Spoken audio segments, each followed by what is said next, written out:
The book of the prophet Ezekiel.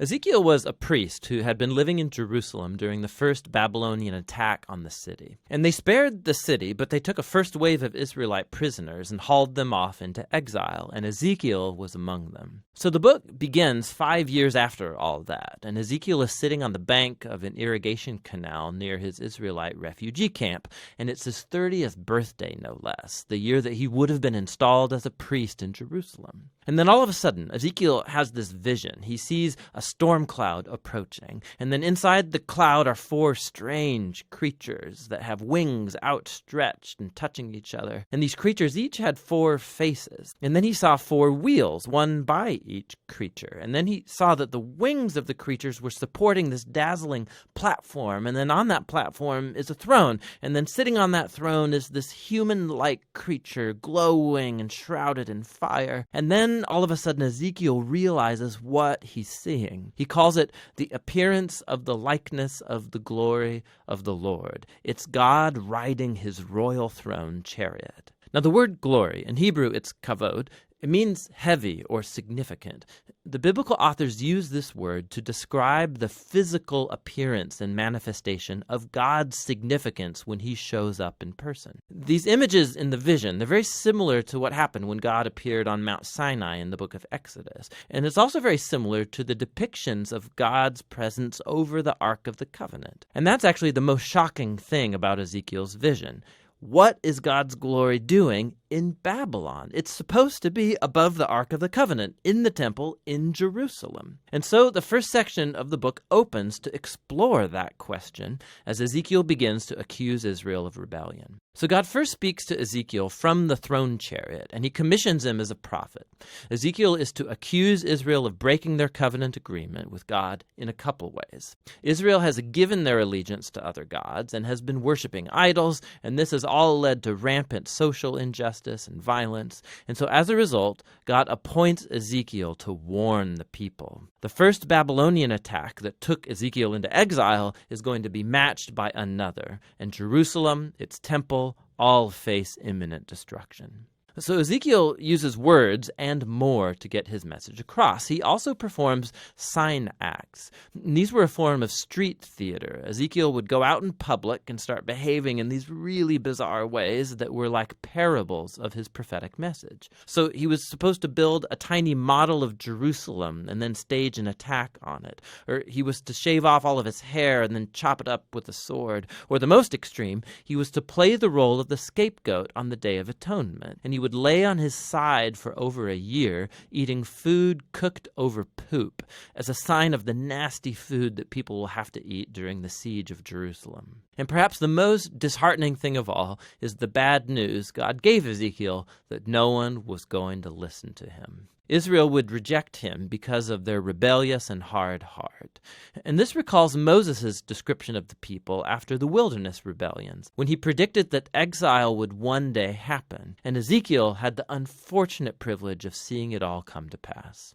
And so a dismayed Ezekiel, he begins to perform his task. And after about a year, he has another vision. This one is about the temple. He goes on this virtual tour of the temple, and he sees what's happening there in his absence, and it is not good. In the outer courtyard in front of the temple, he sees this large idol statue. And then he sees the elders of Israel worshiping other gods, both outside and inside the temple. And then he sees the women of Israel. They're worshiping a Babylonian god named Tammuz. And the vision ends with God's glorious throne chariot moving up and away from the temple. It's leaving, going east, headed towards Babylon. And so in chapter 11, we come to see why and how God's glory appeared to Ezekiel there in Babylon. Israel's idolatry and their covenant violations, it's become so blatant and offensive that God has left his temple. They've driven him away, and he consigns it to destruction. But God hasn't abandoned his people. Rather, he goes into exile with them. And so at the end of this vision in chapter 11, God promises that he will return a remnant of Israel back to the land, and he'll transform them by removing their heart of stone and giving them a new, soft heart of flesh, so that they can love and truly follow their God after all. This is a small glimmer of hope,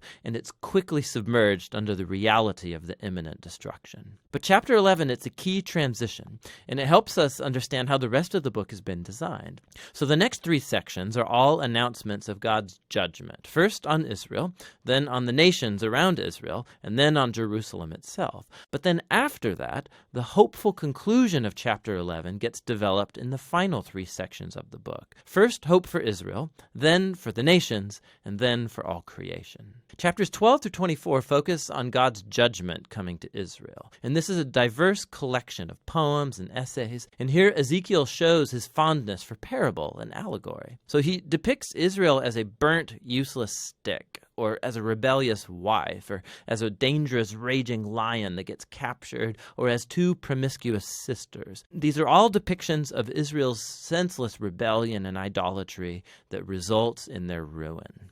In this section, Ezekiel also acts like a lawyer. He begins arguing the case that, first of all, Jerusalem's destruction is truly deserved after centuries of covenant violation. And that even if the most righteous people in the world, like Noah or Daniel or Job, were alive and praying for God to spare Israel, God would not accept their prayers. It's far too late. And so God's goodness actually demands that he bring justice on this generation of Israel. The exile has become inevitable. They've reached the point of no return.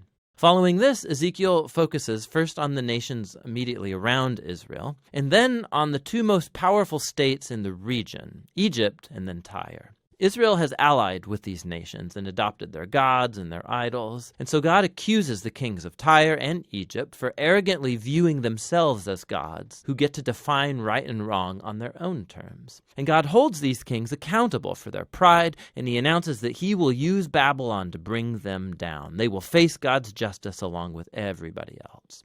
Following these really intense sections is a short story in chapter 33. Ezekiel's met by a refugee who's just arrived from Jerusalem, and he gives him the report that Babylon has attacked the city of Jerusalem, that the city has fallen, and the temple is destroyed.